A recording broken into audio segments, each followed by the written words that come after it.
Vous êtes bien sur la radio nationale et vous avez fait le bon choix. Il est 7 heures à Zangasso, même heure à Djafarabi. Et c'est l'heure de votre journal. Bonjour et bienvenue.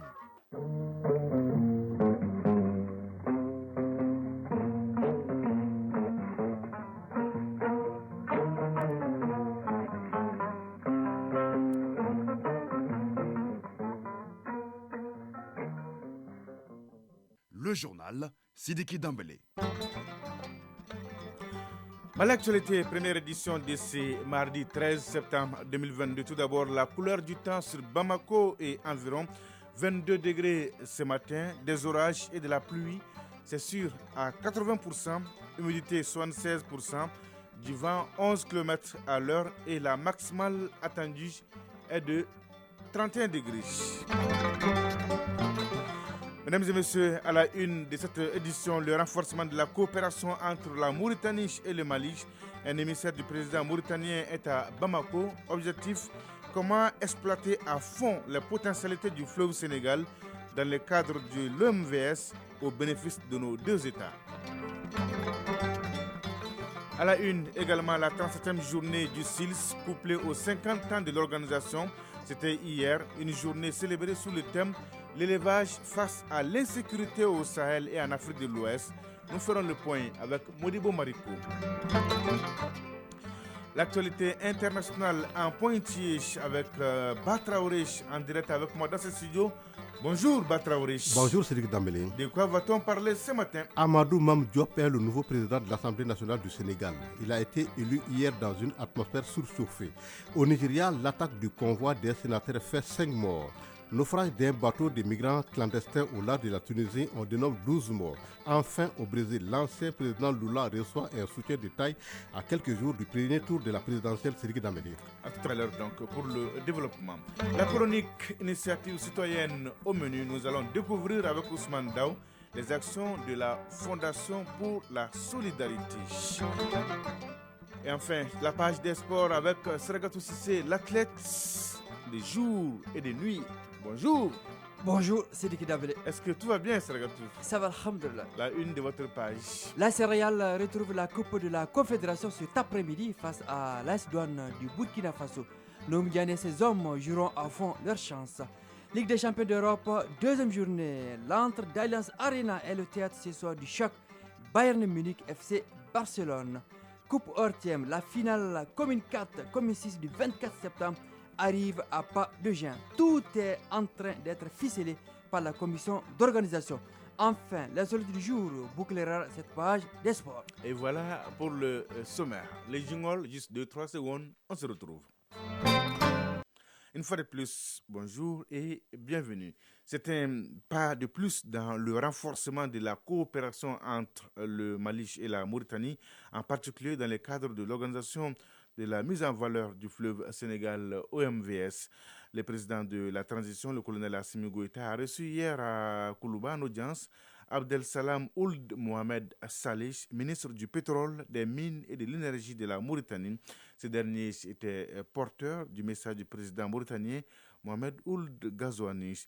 Je propose de l'écouter à sa sortie d'audience. Il est au micro de Mamadou Fane.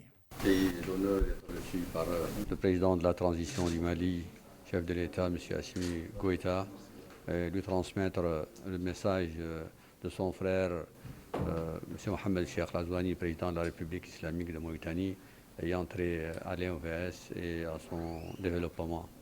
Le président a adressé à son frère, le président Assimi Goïta, ses salutations fraternelles, sa haute considération, ses vœux de prospérité pour le peuple malien, et il a assuré de la détermination de la Mauritanie à renforcer la coopération avec le Mali et avec les autres pays membres de l'OMVS pour accélérer le développement de cette organisation commune dont nos pays dépendent si crucialement pour leur alimentation en eau, pour leur énergie, et nous espérons demain pour la navigation. Le ministre mauritanien du pétrole, des mines et de l'énergie, Abdel Salam Ould Mohamed Salih. Sur autre plan, ouverture hier à Bamako des travaux de la 37e journée du SILS, Le CILS, c'est le comité inter-État de lutte contre la sécheresse au Sahel. Cette journée, célébrée concomitamment dans les autres États de l'organisation, a pour thème cette année l'élevage face à l'insécurité au Sahel et en Afrique de l'Ouest. Une façon pour l'organisation sous-régionale de réfléchir sur les problèmes de ces sous-secteurs dans nos pays pour en envisager des solutions. La journée coïncide avec l'anniversaire des 50 ans du CILS, une occasion également de jeter un regard rétrospectif sur le parcours de l'organisation pour mieux se projeter dans l'avenir. On fait le point avec Modibo Mariko. Les vols de bétail, les difficultés de transhumance inter-État, l'incapacité d'accès au pâturage et aux points d'eau, les attaques des marchés à bétail, les conséquences de la crise sécuritaire sur l'élevage dans les États du Sahel en particulier et en Afrique de l'Ouest en général sont on ne peut plus dommageables. Une situation si préoccupante qu'il va falloir interroger pour trouver des solutions. Et à la faveur de cette 37e journée du CILS, Comité inter-État de lutte contre la sécheresse au Sahel, les États membres ont ainsi choisi de se pencher sur cette problématique sous le thème « L'élevage face à l'insécurité civile au Sahel et en Afrique de l'Ouest ». Dr Mohamed Abdelahi Ebe, directeur général de l'Institut du Sahel. Le thème de cette journée dénote de la volonté du CILS et de ses pays membres à accompagner les initiatives de résilience des populations sahéliennes dans leur quête quotidienne pour améliorer la sécurité alimentaire et nutritionnelle. En effet, les crises sécuritaires sont devenues de plus en plus complexes et imbéguées, confinent une frange croissante de la population rurale régionale dans la précarité et la vulnérabilité. Cette session est donc une opportunité d'approfondir la réflexion pour trouver des solutions aux difficultés qui se posent au sous-secteur de l'élevage. Un exercice d'autant plus nécessaire que ces sous-secteurs constituent les moyens de subsistance pour 30% de la population malienne, contribuant du coup pour 12% au produit intérieur brut. Et comme cette journée coïncide aussi avec les 50 ans du CILS, la journée a été aussi le cadre idéal pour faire un bilan d'étape de l'organisation sous-régionale, mais pas seulement. Youbaba, ministre délégué auprès du ministre du Développement rural chargé de l'élevage. Le plan stratégique 2050, en cours d'élaboration, basé sur les acquis du plan stratégique 2020, ambitionne de faire du CILS une institution sous-régionale technique accomplissant pleinement sa mission régalienne. La vision du plan stratégique 2050 est portée essentiellement sur les éléments ci-après. La contribution à la réalisation des ambitions stratégiques de développement des États membres, les domaines prioritaires de l'agenda 63 de l'Union africaine et les objectifs de développement durable. Un CILS qui a su se réinventer au fil de son existence et s'adapter à l'évolution de ses États membres a fait savoir le ministre de l'élevage. Nous sommes aujourd'hui le 13 septembre et c'est la journée mondiale de la propriété intellectuelle, une journée célébrée dans notre pays sous le thème propriété intellectuelle, levier de l'industrialisation et de la diversification économique en Afrique. À cette occasion, le ministre de l'Industrie et du Commerce, dans un message, met l'accent sur l'importance de la journée et les initiatives des autorités pour faire face aux défis de l'industrialisation. Voyons quelques points forts de son message avec Awa Ditma Kamara. Ces dernières années, les technologies transforment notre façon de travailler, de vivre et même de voir. C'est dire que nous sommes dans un monde interconnecté. Le lien est ainsi établi entre les technologies et l'économie afin de garantir un bon système de propriété intellectuelle. D'où une journée entière dédiée à la technologie et à la propriété intellectuelle. Mahmoud Ould Mohamed, ministre de l'Industrie et du Commerce. Cette journée, instituée en 1999 par la Conférence des chefs d'État et de gouvernement des pays membres de l'Union africaine, est l'occasion pour les États, la société civile, les partenaires au développement, d'analyser les politiques, les stratégies et les pratiques impliquant la propriété intellectuelle et la technologie en vue de parvenir à une diversification de l'économie de nos États. Cette année, notre pays, à l'instar des autres, célèbre la journée sous le thème « Propriété intellectuelle, levier de l'industrialisation et de la diversification économique en Afrique ». Le choix de ce thème s'explique par notre ferme volonté de faire de la propriété intellectuelle un levier important du processus de développement industriel et de diversification des économies de nos États. Revisiter l'histoire de l'OAPI en relevant les différentes transformations à l'aune de ces deux principales missions. Le gouvernement, dans sa politique visant au développement socio-économique de notre pays, a fait de l'utilisation stratégique de la propriété intellectuelle un maillon essentiel pour le développement industriel, la création de richesses, des emplois et de la diversification de son économie. En marge de la célébration, des événements sont au programme, à savoir la célébration du 60e de l'organisation et la 9e édition du Salon africain de l'invention et de l'entreprise innovante. Radio Mali à Ménaka et environ 99.9 MHz en FM. Rendons-nous donc à Ménaka, où la situation humanitaire dans la région est très préoccupante. Constat du ministre délégué en charge de l'action humanitaire, Oumarou Diarra, a tenu à rencontrer hier les acteurs humanitaires. Ensemble, ils ont fait des propositions en vue de ravitailler très rapidement les populations en vivres et autres produits nécessaires. Des mesures seront également prises pour renforcer la sécurité dans la région. Le reportage d'Anchata Koulibaly. Les populations de la région de Ménaka vivent une situation humanitaire difficile, selon les déclarations liminaires du ministre en charge de l'action humanitaire. Une situation marquée par une insécurité généralisée. Tout comme Ménaka, beaucoup de localités du pays connaissent le même sort. C'est bien autour de cette problématique que se tient cette rencontre. Une rencontre qui réunit le ministre délégué chargé de l'action humanitaire, les services techniques de l'État et les acteurs humanitaires. Ibrahima Abassangare, directeur national du développement social. On a 11 096 ménages aujourd'hui qui sont déplacés dans la ville de Ménaka. Ces ménages sont constitués de 65 095 personnes. Il y a eu des assistances. Vraiment, nous avons la situation de façon hebdomadaire, nous rendons compte de tout ce que les partenaires humanitaires, les organisations des Nations Unies apportent comme assistance.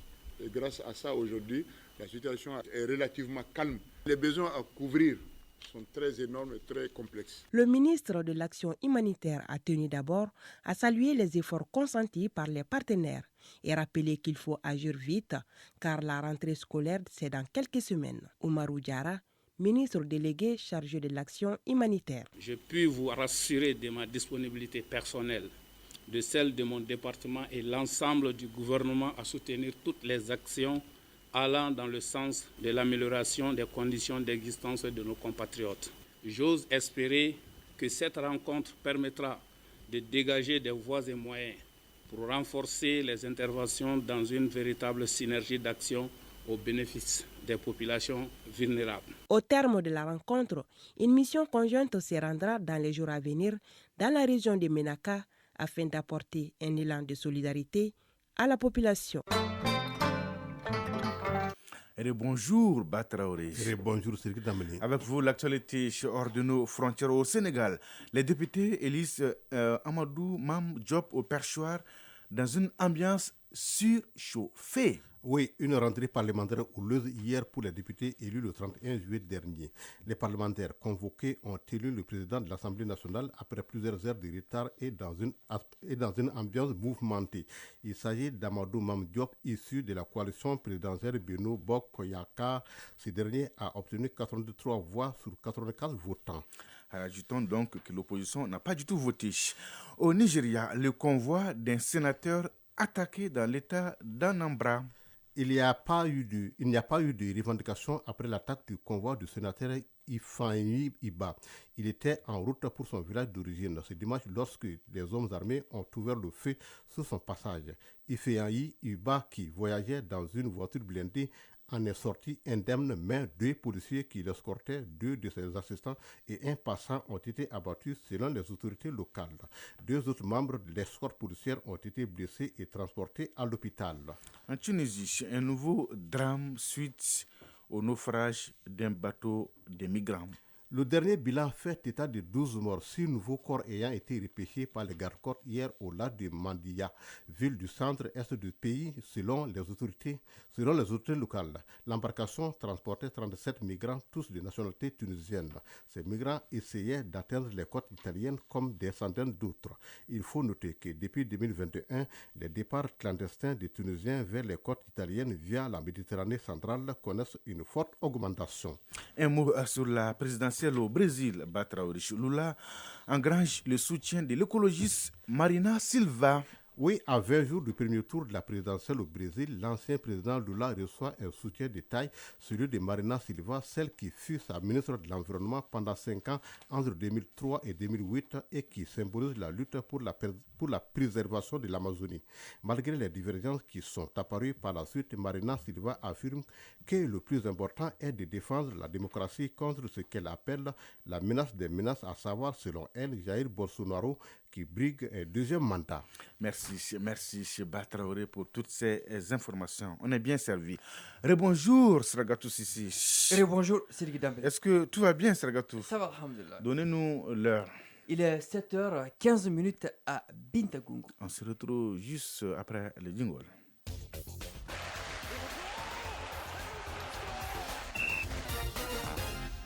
Et oui, commençons par la Coupe de la Confédération, tour préliminaire aller.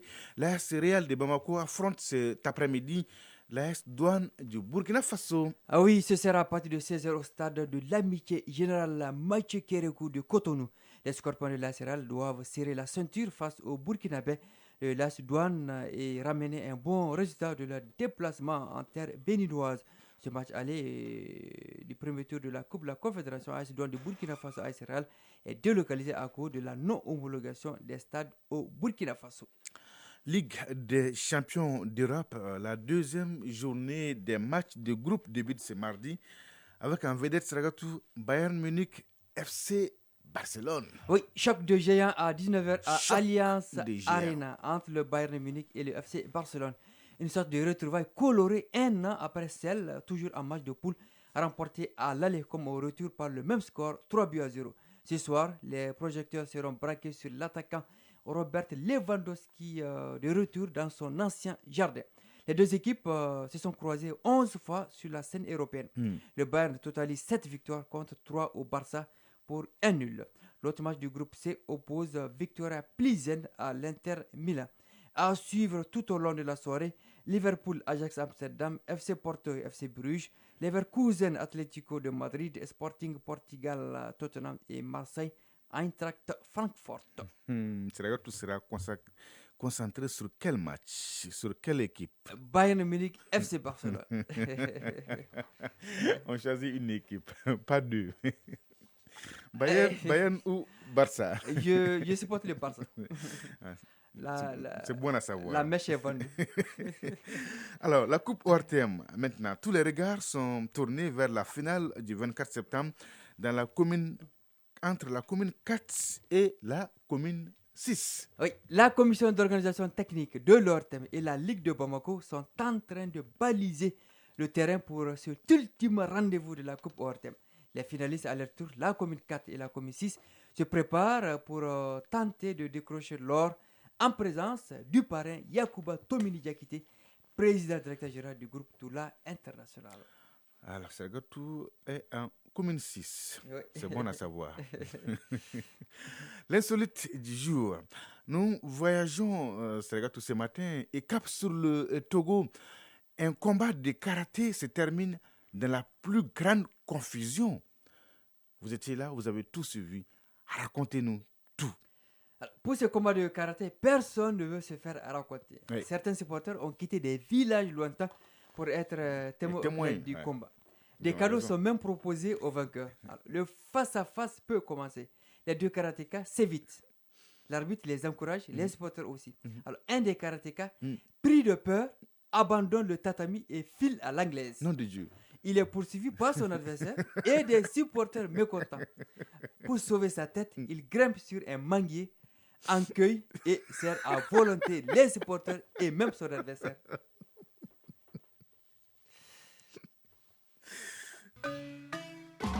Initiative citoyenne. Le développement par nous-mêmes. J'imagine son nom de famille. Aujourd'hui, dans la chronique Initiative citoyenne, nous nous intéressons à la Fondation pour la solidarité. Une fondation créée pour permettre aux familles des forces de défense et de sécurité de bénéficier des conditions favorables en cas de disparition ou d'accident sur le théâtre des opérations et même au-delà. Cependant, après quelques années d'existence, elle peine à démarrer comme il le faut ces activités pour le bien-être de ses adhérents. Découvrons ensemble la Fondation pour la solidarité dans la chronique Initiative citoyenne. C'est avec Ousmane Dao. Organisme étatique créé en 2017, la Fondation pour la solidarité contribue à la mise en œuvre de la politique sociale en faveur des forces de défense et de sécurité, de leurs familles, de leurs ayants droit dans les domaines de l'éducation, de la santé, du logement et de tous les secteurs jugés nécessaires pour leur bien-être. Mais depuis sa création, elle peine à trouver sa vitesse de croisière à cause de plusieurs difficultés. Contrôleur général Djelika Diallo, secrétaire exécutif de la Fondation pour la solidarité. Les difficultés sont d'ordre financier. Je pense que je n'apprends rien à aucun Malien tout ce que les militaires et leurs familles vivent aujourd'hui. Et tous les jours, cette liste s'actualise, puisque c'est un terrain très très vaste. Les besoins sont énormes. Nous faisons ce que nous pouvons. Mais ça ne suffit jamais. On avait des parts au niveau des textes de création. Nous avons proposé les textes à la relecture. La procédure administrative étant ce qu'elle est, ça prend un peu de temps. Et la difficulté se fait au niveau des organes de gestion et d'administration. Et il est composé de 9 ministres.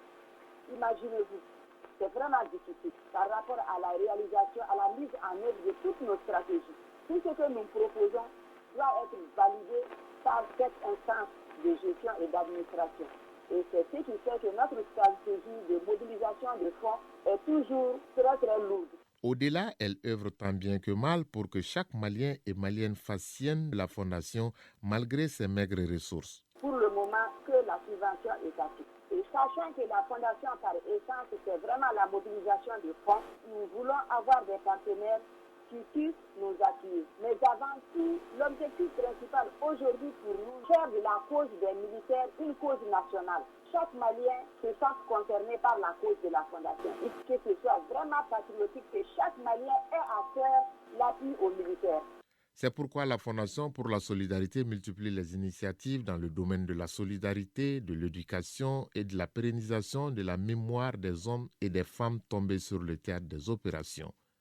Contrôleur général Djelika Diallo, secrétaire exécutif de la Fondation pour la solidarité. Formation des veuves, leur dotation en matériel pour des activités génératrices de revenus, la prise en charge médicale de certains blessés de guerre et autres malades, la dotation en kit scolaire des orphelins, la dotation en kit alimentaire des familles démunies des militaires et des forces de sécurité à l'occasion de chaque Ramadan, mois de la solidarité, et chaque fête religieuse, l'aménagement des sépultures militaires tombées en opération dans les localités de Diré, de Djoura et de Sokolo, les baptêmes des rues et lieux en hommage aux forces de défense et de sécurité. Nous avons baptisé une rue au niveau de Kalabankoura au nom de la première femme porteuse d'uniforme tombée pour la nation. Elle était gendarme et elle s'appelait l'adjudant Soumansé Samake. Avec la crise multiforme que notre pays traverse depuis une dizaine d'années et en première ligne les forces de défense et de sécurité, la Fondation pour la solidarité souhaite le concours et l'accompagnement de chacun et tous pour sa pérennisation au bénéfice de nos soldats. Ousmane Dao, 7h23 à Yélimani. C'est donc tout pour ce journal. Merci, grand merci à Batraoré et à Idrissa Dameli qui m'ont aidé à la réalisation, aux opérations techniques à Lou Koulibaly, présentation à Sidiki Dambélé. Merci de votre fidélité et de tous vos soutiens. C'est réconfortant. L'info continue sur votre chaîne. Tout de suite, la page météo suivie des avis divers avec Fousseni Diarra. Et à 13h, vous avez rendez-vous avec Koumba Sissé pour la deuxième édition du journal. Toutes nos pensées au doyen Idrissa Kamara à qui nous souhaitons encore prompt rétablissement. La pensée du jour signée Marie Vallière. Ne préférez jamais une grande bonne intention à une petite bonne action. Oui, ne préférez jamais une grande bonne intention à une petite bonne action. Mesdames et messieurs, prenez soin de vous et des autres. Excellente journée de mardi à toutes et à tous. Au revoir.